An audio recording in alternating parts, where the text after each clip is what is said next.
Je m'appelle Jérôme Lacroix, j'ai 35 ans. Je travaille au sein de l'Union cycliste internationale, donc l'UCI, la Fédération internationale de cyclisme, en tant que Business Development Manager. Donc, je m'occupe de toutes les problématiques de développement, on va dire, des revenus de l'UCI sur la partie business model de nos événements et relations avec les villes, avec les organisateurs. J'ai eu en tête de travailler dans le monde du sport, mais j'avais choisi justement de commencer dans le monde de l'entreprise pour acquérir certaines méthodes de travail et un certain savoir-faire.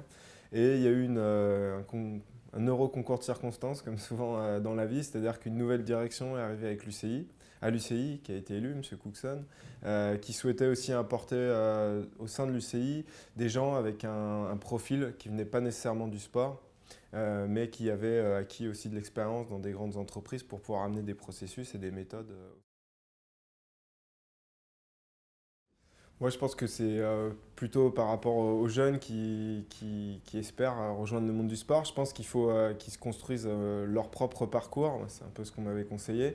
Il ne faut pas être forcément trop impatient et avoir l'impression que tout de suite c'est catastrophique si on ne rejoint pas immédiatement le mouvement sportif.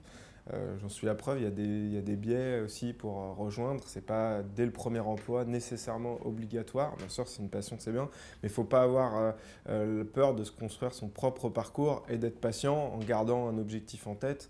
Ce qui est vraiment important, c'est plutôt les compétences qu'on acquiert et l'expérience qu'on acquiert.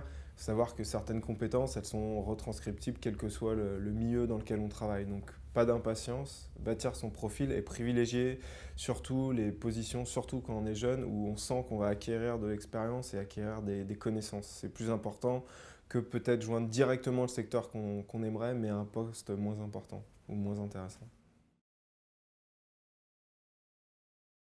Je pense que la première qualité, c'est toujours, et c'est dans beaucoup de métiers, mais c'est la qualité, la capacité à écouter nos interlocuteurs, la capacité d'écoute. Nous, on discute donc beaucoup avec des villes, avec des gouvernements, des régions qui souhaitent accueillir des événements, etc.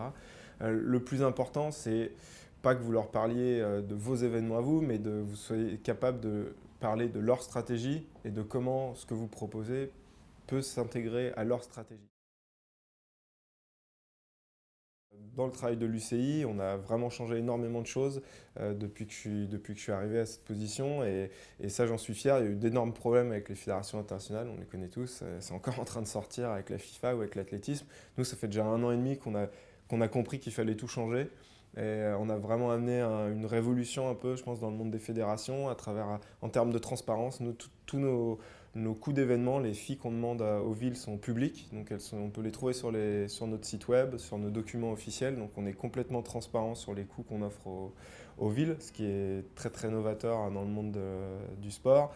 On a changé le business model de nos événements pour permettre aux villes de dégager plus de revenus de nos événements. Donc il y a eu un gros travail parce que culturellement c'était un énorme choc de dire bah, désormais, les villes, il faut les considérer comme des clients. Ce pas des mots qu'on entendait dans le monde du sport. Mais ça, je suis assez fier qu'on ait réussi à faire cette évolution, faire passer ça. Et le retour des villes est vraiment très positif. Et celles avec lesquelles on est en négociation considèrent vraiment que l'Union cycliste internationale, en termes d'innovation dans les process, est vraiment à la tête des fédérations sportives. On va diviser entre peut-être les fédérations, les médias et puis les acteurs, les pratiquants, qui sont les trois grands éléments avec les sponsors. En termes de fédération, je pense qu'il va y avoir une professionnalisation croissante des fédérations.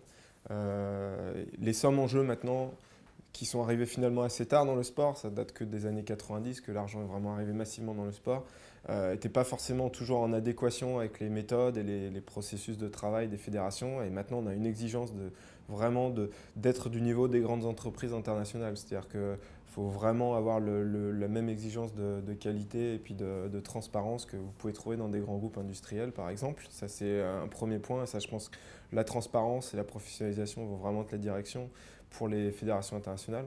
En termes de médias et puis de relations avec les médias, on voit très, très clairement de plus en plus les gens veulent être au cœur de l'événement.